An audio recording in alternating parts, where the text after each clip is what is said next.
በስመ አብ ወወልድ ወመንፈስ ቅዱስ አሐዱ አምላክ አሜን።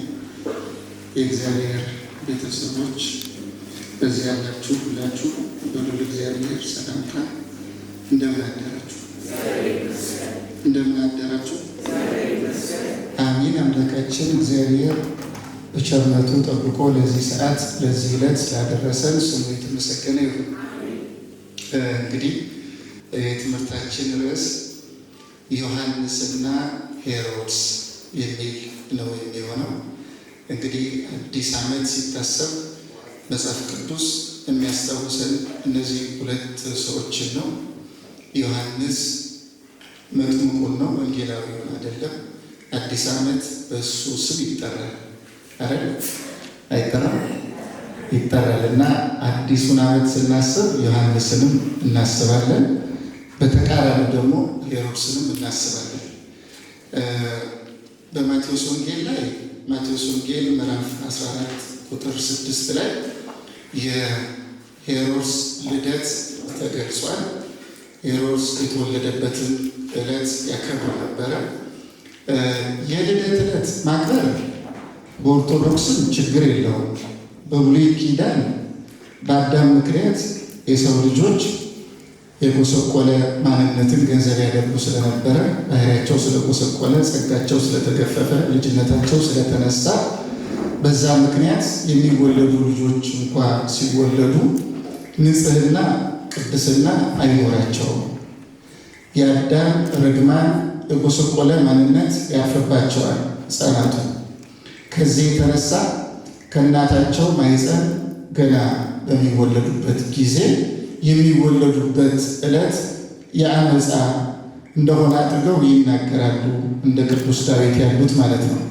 ያ የሚያመለክተው ዘመኑ በአዳም ምክንያት ሰዎችን ምን እንዳደረጋቸው፣ እንዴት እንዳዋረዳቸው፣ እንዴት ከእግዚአብሔር እንደለያቸው፣ እንዴት ከጸድቃ እንዳራቆታቸው ነው የሚያመለክተው።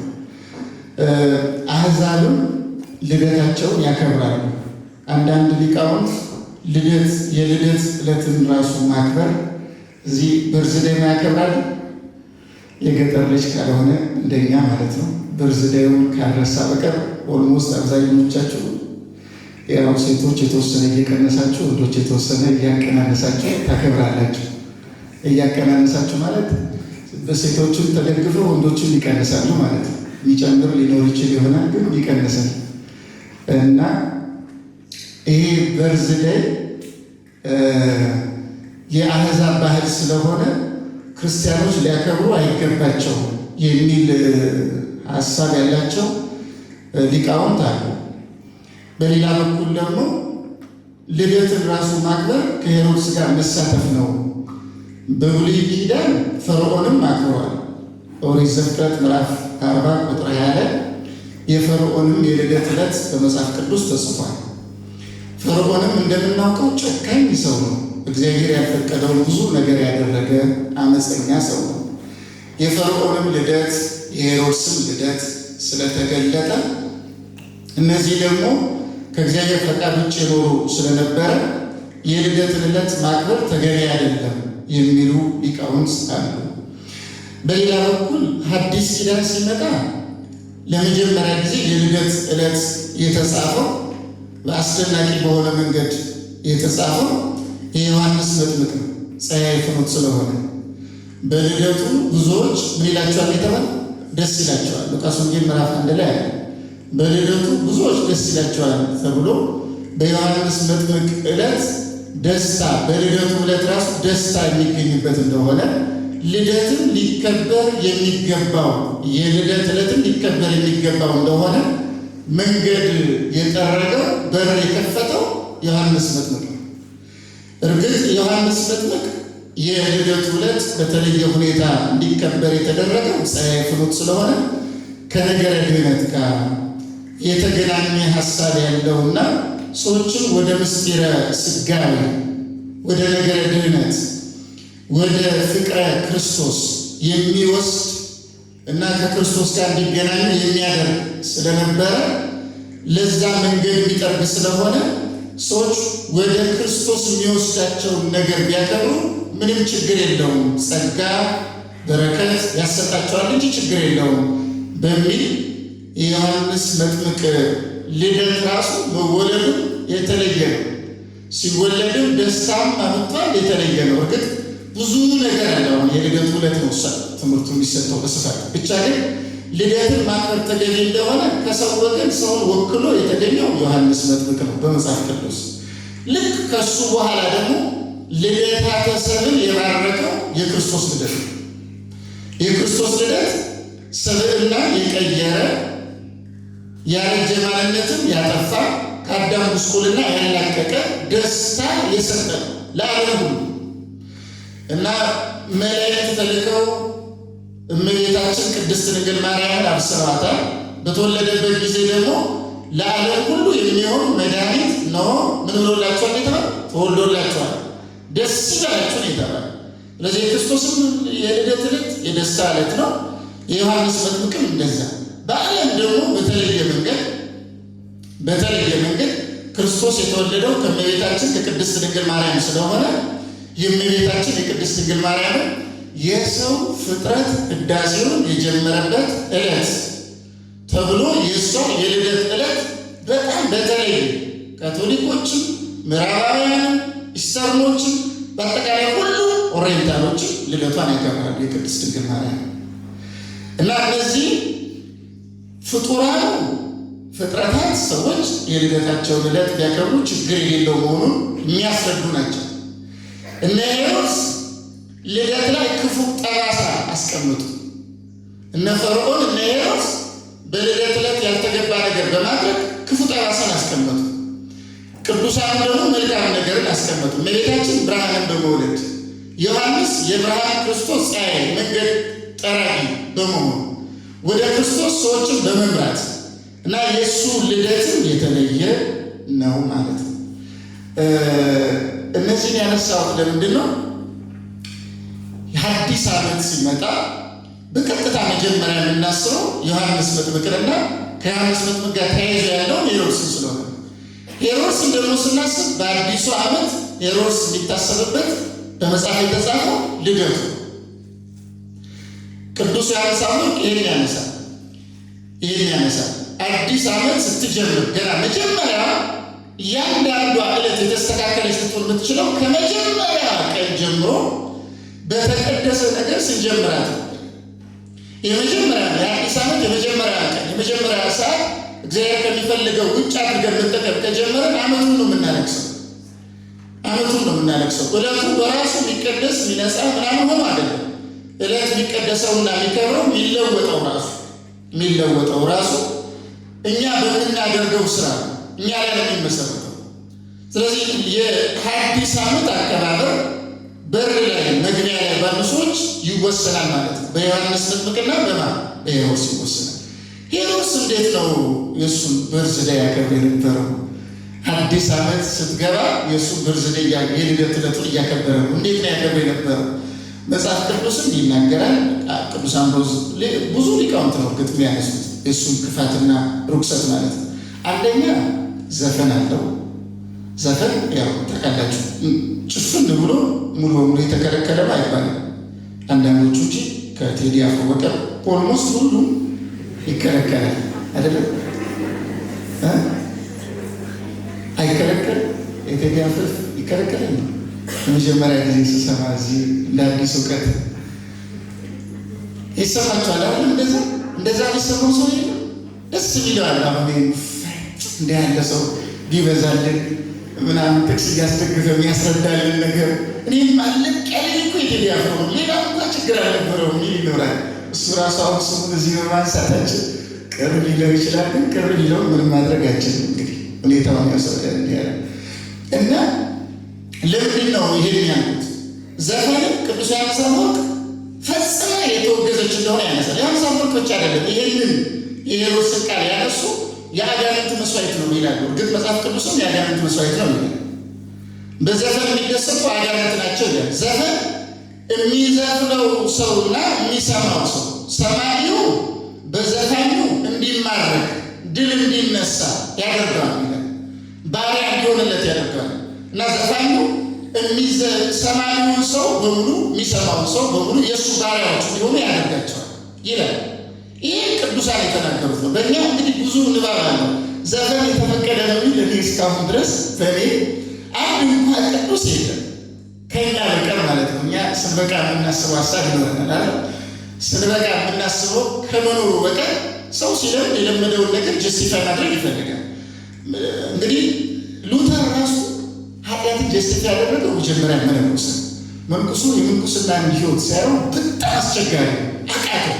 ሲያቀተው ምናል ምንድን ነው አጡን ጥሶ ወጣና እንደው እንደዚህ መጨነቅ ንጹህ መጸለይ እንዲ መታገል ምን ያስፈልገው ጸጋ ክርስቶስ ጸጋ ከሰጠ በኋላ እንደዚህ ጭንቅቅ ብሎ ገዳም ገብቶ ምሳሌ ምንድን ነው እንደዚህ መተሰነ ፈታ እስኪ ንበል አሁን ያለው ፈታ ንበል አለ ኃጢአት ላይ ተፍታታበት ሉተር ማለት ነው።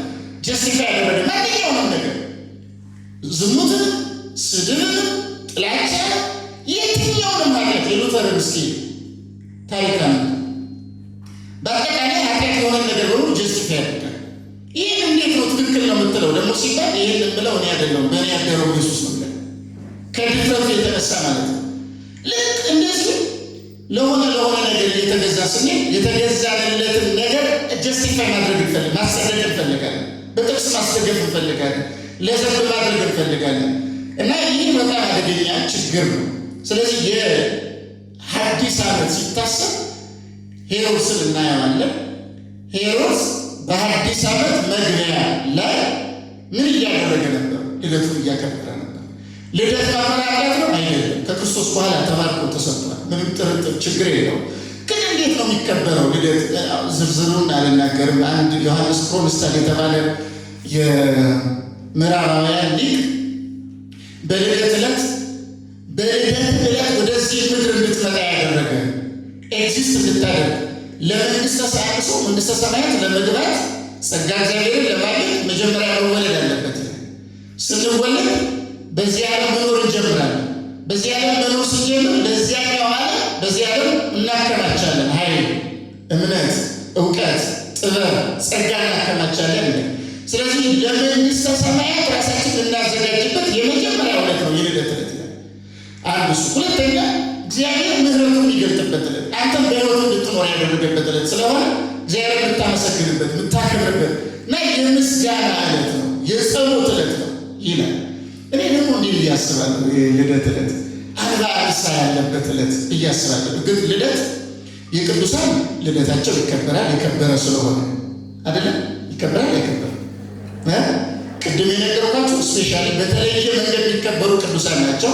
ከክርስቶስ ጀምሮ ዮሐንስ መጥምቅ፣ እመቤታችን ቅድስት ድንግል ማርያም በተለየ ሁኔታ የሚከበሩ ናቸው። በተለየ ሌሎች ቅዱሳን ማለት ቅዱሳን አሉ የልደታቸው ዕለት የሚከበርላቸው።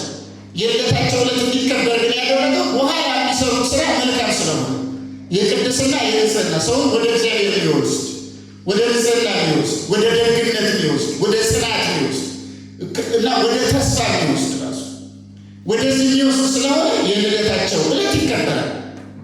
በሌላ በኩል አንድ የቅዱሳንን ታሪክ የያዘ በቡክስ ኦፍ ሴንት የሚል መጽሐፍ አለ እና ዛሬ ሌላ የሰማዕትነት ዕለታቸው በቤተ ክርስቲያን እንደ ልደት ዕለት ተደርጎ ይከበራል። የሰማዕትነት ዕለታቸው እንደ ልደት ዕለት ተደርጎ ይከበራል። ለምን ሲባል በዚህ ዓለም ሂስቶሪካል የሆኑ ኃላፊ የሆኑ 7 ዕለታት አሉ የሚያልፉ ማለት ነው። እነዚህ 7 ዕለታት ያልፉና ሰማዕታት ዕለት በሚቀበሉበት ጊዜ ወደ 8ኛው ዕለት ይገባሉ ይላል። ስለዚህ ለዘላለማዊው ዕለት ወይም ለዘላለማዊው ሕይወት የልደት ዕለታቸው የሰማዕትነት ቀናቸው። በሰማዕትነት ወደ ዘላለማዊ ሕይወት ነው የሚገቡ ሰማዕታት። ስለዚህ ያ የሰማዕትነት ዕለታቸው በበርዝዴይ ይባላል፣ የልደት ዕለት ተብሎ ይከበራል። እንደዚህ ይደረጋል። ሰዎች መልካም ያደርጉበት ቅድም እንዳልኳቸው ዮሐንስ ዘክሮንስታድ የተባለው ሊቅ እንደው ምንድን ነው የሚለው ግብጾችም ይሄን ያከብራሉ። ማያከብር የለም። የልደት በቤተክርስቲያን በሰንበት ትምህርት ቤት ይከበራል። የህፃናት ልደት በግብጾች ይሄ በደንብ ነው የሚታወቀው። በሌትም ብናከብረው እንደው ሰንበት ትምህርት ቤት መጥቶ ማክበር እንኳ ካልተቻለ የሰንበት ትምህርት ቤት ለማክበር አስቸጋሪ ነው። ግን ቢቻል ጥሩ ነው የሚሉት ግብጾቹ። ሌሎቹ እንደዛ ያደርጋሉ። ግን በቤት ካልሆነ ግን የሚከበረው ከእግዚአብሔር ጋር በመሆኑ የእግዚአብሔር ቃል በመስማት ነው። እግዚአብሔርን በማመስገን ነው። እግዚአብሔር አንተ ነህ ወደዚህ ምድር እንድመጣ ያደረከኝ፣ አንተ ነህ ሕይወት የሰጠኝ፣ አንተ ነህ ጤና የሰጠኝ፣ አንተ ነህ አካል ሲያክል የሰጠኝ ብሎ እግዚአብሔርን ማክበር፣ እግዚአብሔርን ማምለክ፣ ለእግዚአብሔር መገዛት፣ ለእግዚአብሔር መስዋዕት ማቅረብ ነው የልደት ዕለት የሚደረግበት።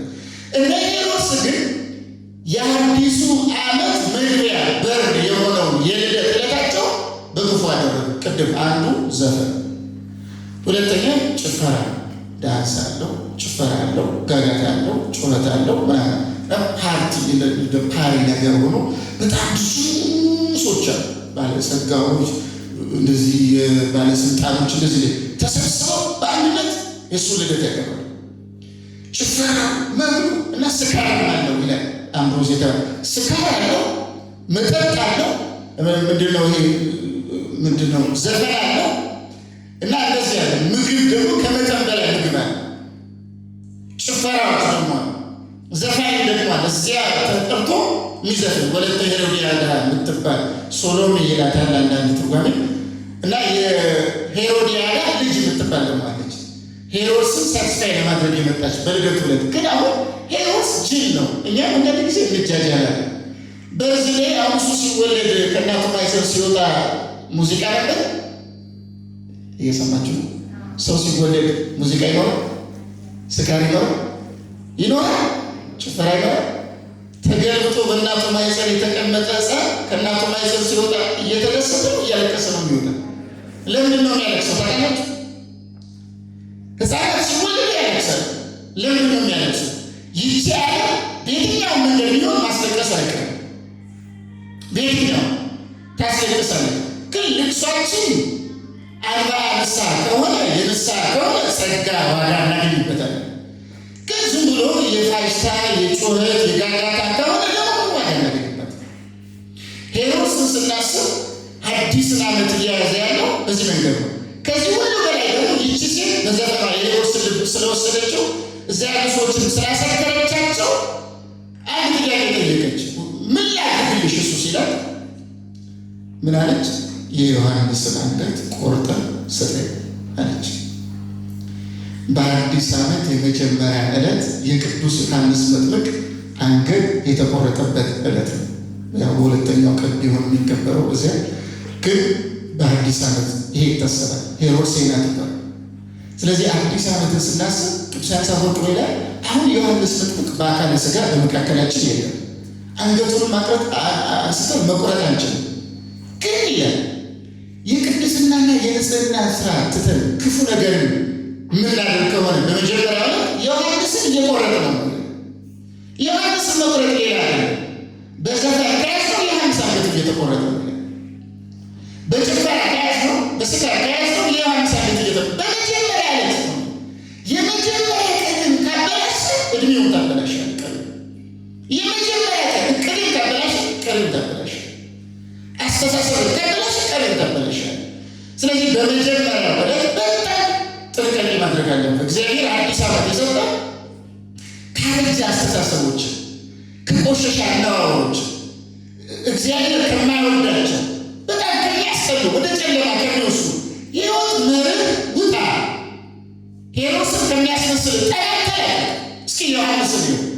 አሁን ዮሐንስ አዲስ ዓመት ሲመጣ የሚታሰብ ነው። ሄሮድስ እንደሚታሰበው እንደ ሄሮድስ ያከብራሉ፣ እንደ ዮሐንስ ያከብራሉ። ዮሐንስ ምንድን ነው የሚያሳየው? ቅድም ልደቱም አስደናቂ ነው። የበረሃ ሰው ዓለምን ትቶ ወደ በረሃ የገባ እግዚአብሔርን ሲያገለግል የነበረ ነው። በብዙ ወገን ሰማዕት ነው፣ ሐዋርያ ነው፣ ነቢይ ነው፣ ጻድቅ ነው፣ ምን ነው ወንጌላዊ ነው ያልሆነ የለም። ዮሐንስ አካሉ በሙሉ በቅድስና የተሞላ ሀሳቡ ጥርት ያለ፣ ንግግሩ ጥርት ያለ፣ ተግባሩ ጥርት ያለ።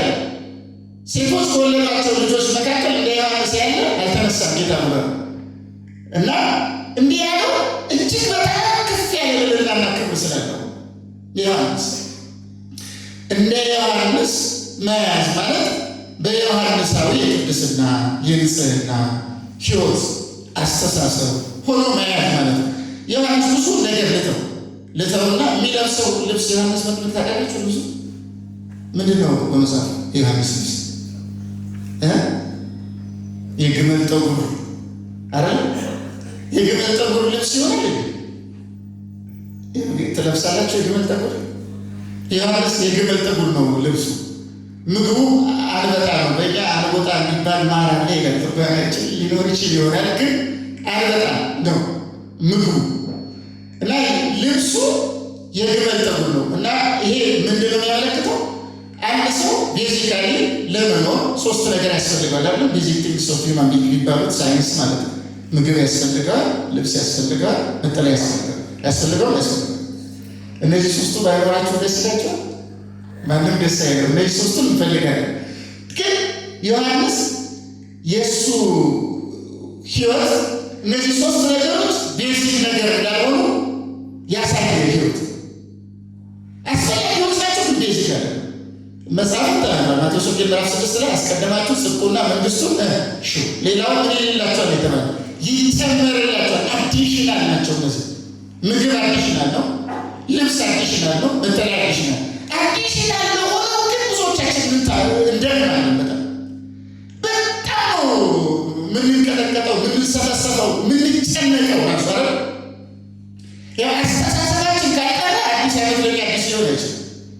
ምንም አዲስ ሊሆን አይችልም። ቀድሞ የነበረ ህይወት አሁን በኋላ ከሚኖር ህይወት ጋር አንድ ከሆነ አዲስ አይነት ላይ አዲስ አይነት አይደለም። ቆመሃል ያ ሰሞን ከሚያምላ ጾም ከመግባት በፊት የነበረ ሰበና ጾም ከገባ በኋላ ከሚኖር ሰበና ጋር አንድ ከሆነ ጾሙ ሲገባ አልገባም ነበረ። ልክ እንደዚህ አዲስ ዓመት አዲስ የሚያሰኘውን ስራ ካልሰራ፣ አዲስ የሚያሰኘውን ሀሳብ ካላሰብ፣ አዲስ የሚያሰኘውን እቅድ ካላቀድ፣ ከቀደመ የተሳሳተ አስተሳሰብ አናዋራ ለመውጣት ምንም ፍላጎት ከሌለ ለአንተ የቀደመ ይሆን የቀደመ። ስለዚህ አሮጌ ውስጥ ነው ያለው። እንዲያውም ብፁዕ ወቅዱስ አቡነ ሽኖዳ ሪፔንተንስ በተንስሐ በሚል መጽሐፍ ላይ 6 ዓመት ነው ይላል። ልክ ነው ሲቆጠር በአቆጣሩ ይሄ ምንድነው ክሮኒካል በሆነው መንገድ እድሜ 40 ሊሆን ይችላል። እግዚአብሔር በሚቆጥረው ግን ስንት ነው? እግዚአብሔር የሚቆጥረው ከእሱ ጋር የነበርክበትን ጊዜ ብቻ ነው። በእግዚአብሔር ሲቆጠር ምናልባት 5 ዓመት ይሆናል፣ 10 ዓመት ይሆናል። ስለዚህ አዲስ ዓመት ይገባል፣ ችግር የለውም። ሲገባ ይገባል። ሲገባ ደግሞ ልክ ግሉኮስ ላይ እንዳለ በሽተኛ ደስ ብለው መግባቱን መውጣቱን ሳያውቁ የሚገባባቸው ደግሞ አለ። እድሜያቸው ማይጨም እዛው ያሉማል። በእግዚአብሔር አቆጣጠር 7 ዓመት ከህፃንነታችን ጀምሮ እስከ 7 እንደዚህ በግብጾች እስከ 12 ዓመት እሳ ሳይገባ ይቆረባል ለህፃንነት ጊዜ። ከዚያ በኋላ ፖዝ ያደረጓል። ክርስትና ፖዝ ያደረጉ፣ ንስሐ ፖዝ ያደረጉ፣ ቁርባን ፖዝ ያደረጉ፣ ጸሎት፣ ይህ በአጠቃላይ ቤተክርስቲያን ያቆመዋል። እንዲህ ያደረጉ ሰዎች ከዚያ በኋላ ያለው ጊዜያቸው አይቆጠርም፣ ኔጋቲቭ ነው፣ ወደ ኋላ ነው የሚሆነው ማለት ነው። እና ብፁዕ አቡነ ሽኖዳ ከእግዚአብሔር ጋር የምናደርጋት ግንኙነት ነው የምታስቆጥረው። ዮሐንስ ይህንን ነው የሚያመለክተው። ይህንን የግመል ጠጉር ለበሰ ማለት አንደኛ በረሃ ይገባል። ምግብ አያስፈልገኝም፣ ቤት አያስፈልገኝም፣ ልብስ አያስፈልገኝም ይልና ወደ በረሃ ይገባል። ቅዱስ ዮሐንስ አፈወርቅ ምንድን ነው የሚለው? ኦል ኢምብሬሲንግ ሎቭ ኢየሱስ ክርስቶስ ማን ነው ካልከኝ ሁሉን የሚጠቀልል ፍቅር ነው፣ የሚያስፈልግን ሁሉ የሚሆን ነው። ዮሐንስ መጥምቅ ኢየሱስ ክርስቶስን ስለተረዳ ስለገባው፣ ወይም የእግዚአብሔር ነገር ስለተረዳ ስለገባው ሁሉ ነገር እሱ ነው ነው ያለ። ምን ትፈልጋለህ? ምግብ ነው እኔ ያለሁልህ ይላል እግዚአብሔር። ምን ትፈልጋለህ? መጠጥ ነው እኔ ያለሁልህ። ምን ትፈልጋለህ? ልብስ ነው እኔ ያለሁልህ። ምን ትፈልጋለህ? በፍሬ ነው እኔ ያለሁልህ። ምን ትፈልጋለህ? ደስታ ነው፣ ሰላም ነው እኔ ያለሁ። የምትፈልገው ሁሉ እኔ እሆንልሃለሁ የሚለው እግዚአብሔር የሚፈልገው ሁሉ ለዮሐንስም እንደዛ ስለሆነ ሁሉም ትቶ ምግቡን ትቶ መጠለያ ትቶ ልብስ ትቶ ወደ በረሃ ገባ። ወደ በረሃ ሲገባ የግመል ጠጉር እንዲለብስ አደረገ። የግመል ጠጉር ብዙ ግመል በመጽሐፍ ቅዱስ ትዝ ይላችኋል። ባለጸጋ ወደ እግዚአብሔር መንግስት ከሚገባ ግመል በመርፌ ቀዳዳ ቢያልፍ ይሻላል የሚል ትዝ ይላችኋል። ባለጸጋ ማለት የኛ ምሳሌ ነው። በጥንተ ቃሉ ወይም በዚያ በመጀመሪያ አድርገን ስናስብ አይሁድ ቤተ እስራኤልን የሚመለከት ነው። ኦሪት ያላቸው፣ መስዋዕት ያላቸው፣ መጻሕፍት ያላቸው፣ ነቢያት ያላቸው፣ መቅደስ ያላቸው፣ ይሁን ክህነት ያላቸው። ግን እግዚአብሔር በመጣ ጊዜ ክርስቶስ ሰው በመሆኑ በመጣ ጊዜ ክርስቶስን የሰቀሉ የካዱ የገፉ ያሳደዱ መከራ ያደረሱ አይሁድ ናቸው። ባለጸጋ ደግሞ ድሃ የተባለው ከባለጸጋው በተቃራኒ በአሕዛብ የተመሰለው ደግሞ መልካም ሥራ ካየ የማድረግ ፍላጎት ያለ ባለማየት ምክንያት ግን ርቆ ነበር። ስለዚህ ግመል ያለው አሕዛብ ነው። የግመል ጠጉር ማለት አሕዛብን ልባቸውን በቃለ እግዚአብሔር አሳምኖ ወደ እግዚአብሔር ፈቃድ የሚያመጣ ማለት ነው። ዮሐንስ መጥምቅ ማን ነው? የግመል ጠጉር የሚለብስ ማለት ግመል የተባሉ አሕዛብ በትምህርቱ ቀጥቅጦ አንጽቶ አክብሮ አስተካክሎ እምነታቸው ርቱ አድርጎ ካሉበት ወጥተው ከነበሩበት አስተሳሰብ ወጥቶ የሚያመጣ ዮሐንስ የሚፈውስ ማለት ነው። የሚያድን የሚቀድስ እምነትን የሚጨምር ጸጋ የሚጨምር ዮሐንስ እሱ የግመል ጠጉር ይለብስ ነበር ማለት ነው። ስሜቱን ለፈቃድ እግዚአብሔር ያስገዛል። የግመል ጠጉር ስሜት የለው፣ ደመነፍስ የለው። ምን ማለት ነው? ስሜቱን በሙሉ ለእግዚአብሔር ፈቃድ የሰጠ ነው ዮሐንስ። የራሱ ፍላጎት ልክ ጸሎት ስትጸልይ ፈቃድን በሰማይ እንደሆነ እንዲሁ የት ይሁን ብለህ መልሶች። ዮሐንስ ማለት ሰማይን ጎትቶ ራሱ ሰማይ የሆነ እርግጥ ዮሐንስ አፈወርቅም ቅዱሳን እግዚአብሔር ለተባለ ፀሐይ ሰማዮች ናቸው። በዚህ ሰማይ የሚወጣውን ፀሐይ ደመና ይጋርደዋል።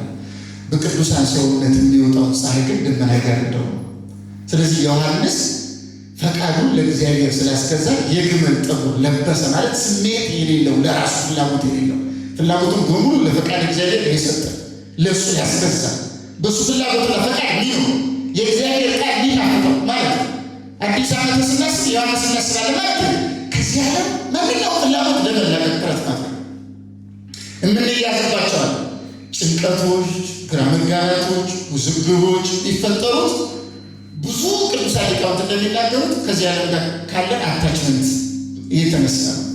ከዓለም ጋር ያለን አታችመንት ትንሽ እየተላቀቅን ወደ እግዚአብሔር በነፍስ በሥጋ ካለን ትክክለኛ ሕይወትን ማግኘታችን ዮሐንስ ማለት እሱ ነው። ለቆ ይወጣ ከዚህ የተላቀቀ ነው እና ዮሐንስና ሄሮድስ በጣም ተቃራኒዎች ናቸው።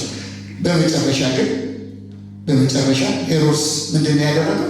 በዚያ በአዲሱ ዓመት በራሱ የልደት ዕለት ያቺ ወለተ ሄሮድያዳ ልቡን ልኩስ አድርጋ አቃጥላ አንድዳ በዘፈኗ ወዝ ልበለው በሱ ማለት ነው አጣፍታ ያው ለእነሱ ይጥማቸዋል። ችግር እንደዛ አድርጋ ልቡን ቁስልስል ያደረገችና ምን ላድርግልሽ ሲላት ዮሐንስ ግደልልኝ አለችው። አንገቱን ቆረጠ። ገዳይ የሆነ ማለት ነው። ሄሮድስ ገዳይ የሆነበት በግድያ በክፋት በርኩሰት ነው። እንደነ ሄሮድስ ያሉት አዲስ ዓመት ይዙት ዮሐንስና ሄሮድስ ያልኳቸው ለዚህ ነው። ዮሐንሳዊ የአዲስ ዓመት አያያዝ ማለት እንደ ዮሐንስ ሰዎችን ወደ እምነት የሚያመጣ አያያዝ፣ እንደ ዮሐንስ የዚህን ዓለም ነገር ትቶ ለፈቃድ እግዚአብሔር የመገዛት ሐሳብን ለፈቃድ እግዚአብሔር የመስጠት አያያዝ፣ እንደ ዮሐንስ በቅድስና በንጽሕና የሚል አያያዝ፣ እንደ ዮሐንስ እግዚአብሔር በፍጹም ልብ ለማገልገል ቆርጦ የመነሳት አያያዝ እና ጥያቄው ባጭሩ እንደማን ለሚይዝ የተዘጋጀ ነው? እንደ ዮሐንስ ነው? እንደ ሄሮድስ? እንደማን የተዘጋጀ ነው? ታውቁታላችሁ ዝግጅታችሁ እንደማን ለመያዝ የተዘጋጃችሁት? አሁን አንዳንድ ጊዜ ደግሞ ሚራክለስ ገብርኤል ሚካኤል መጥቶ ፈንክቷችሁ በሆነ ብድግ አድርጎ ንጥር እያደረገ ክፉ የሚያሳስባችሁ የሚያስወጣላችሁ ይመስላችኋል አይደል? አያውቅም። አሁን እግዚአብሔር እንደው በሚቀጥለው ዓመት ንስሐ መግባት መቁረብ መልካም እንደምፈልግ አያውቅም አይችልም እና እግዚአብሔር ከኛ ጋር ከሆነ ክፉ እንኳን የተፈጠርንለት ዓላማ ያልሆነው የዲያብሎስ ግብር የሆነው ክፉ ነገር እንኳን ማድረግ ሳያቅተን የምናደርገው ከሆነ በመልካም እግዚአብሔር የተፈጠርና የእግዚአብሔር መልክ ያለን ሰዎች እግዚአብሔርን መምሰል ታውቃላችሁ። እግዚአብሔርን ካለ መምሰል በጣም ቀላል ነው። ምክንያቱም መልካም እግዚአብሔር አለ። ስለዚህ አስተሳሰባችን፣ አነጋገራችን፣ እቅዳችን፣ የሕይወት ፍልስፍናችን ሁሉ በአዲሱ ዓመት ቆመን የምናይበት ነው እና አዲሱ ዓመት ሲገባ በመጀመሪያው ቀን በደንብ አድርጋችሁ ጠጡ፣ በደንብ አድርጋችሁ ብሉ፣ በደንብ አድርጋችሁ ዝፈኑ ለማለት ነው። ገብታችኋል? ሰምታችኋል? ብሉ ቃለ እግዚአብሔር፣ ስከሩ በንጽሕና ምን ችግር አለ? ዘፈኑ ሀላይ ዘፈነም ስለሚል መዝሙር ዘምሩ ለማለት ዘፈኑ ስትባል በዘፈን በር በኩል ወደ መዝሙር ብትሄዱ ለማለት ዘፈንን ዘፍናችሁ በዛ በኩል ማለት ነው ማለት ነው። ዘፈን የሚለውን አይኔ የምሰማው መዝሙር ብዬ ነው ብላችሁ መዝሙር ብላችሁ እንድትሰሙ እኮ እንደዛ እናደርግ ነው። አምላካችን እግዚአብሔር ለሁላችንም ጥበቡን ጸጋውን እንዲያድለን ቅዱስ ፈቃዱ ይሆንልን። ከክፉ ሕይወት ከክፉ ሀሳብ ከክፉ ዕቅድ አምላካችን እግዚአብሔር በቸርነቱ ሁላችንም ይጠብቀን። ወስብሐት ለእግዚአብሔር።